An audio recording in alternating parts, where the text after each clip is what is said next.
L-għaqda mhux governattiva fl-imkien l-ambjent aħjar resqet madwar 1700 petizzjoni kontra żvilupp propost ta' 30 post residenzjali minflok il-ġnien ta' Palazzo Giannin.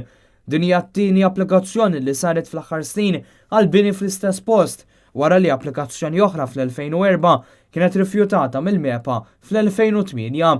Min barra l-erda ta' dan il-ġnien dan l-iżvilupp se jwassal ukoll għal periklu ta' arar għaliex jingħalaq l-aċċess għal ġibjun kbir taħt din il-villa. Fil-passat diġa kien hemm problema b'residenzi mar qabl il-ma tax-xita għaliex biżbal kien ingħalaq l-aċċess tal-ilma għal dan il-ġibjun. Il-konferenza tal-aħbarijiet mill-FAA saret fil-ġnien ta' villa oħra, Villa Mekresh, li kienet salvata xi snin ilu minn żvilupp simili wara l-oġġezzjonijiet li saru. L-għaqda mhux governattiva ddikjarat li s-sitwazzjoni preżenti hi ta' assedju b'ħerba tal-wirt storiku u arkitettoniku. Estrid Vella, attivista storika favur l-ambjent f'pajjiżna, qalet li l-iżvilupp propost huwa ironiku meta wieħed qis li s-South Malta Local Plan tiddiskrivi postijiet bħal ħalaxa fis-sawt ta' pajjiżna bħala postijiet potenzjali għat-turiżmu.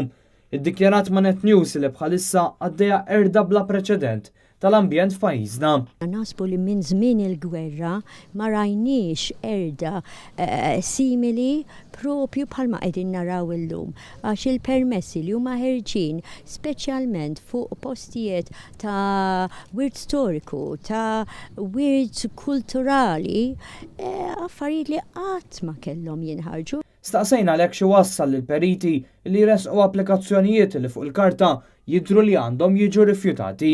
Klima preżenti li bl-iskuża li nkunu gvern pro-business at all costs, li anki il-wilt kulturali tagħna tiġi distrutta din hija policy propju bla viżjoni. Il-ġnien ta' Palazzo Giannin jifforma parti minn 3 ġonna storiċi f'Ħalaxa, flimkien ma' Villa Mekresh u l-ġnien tal-Kmand.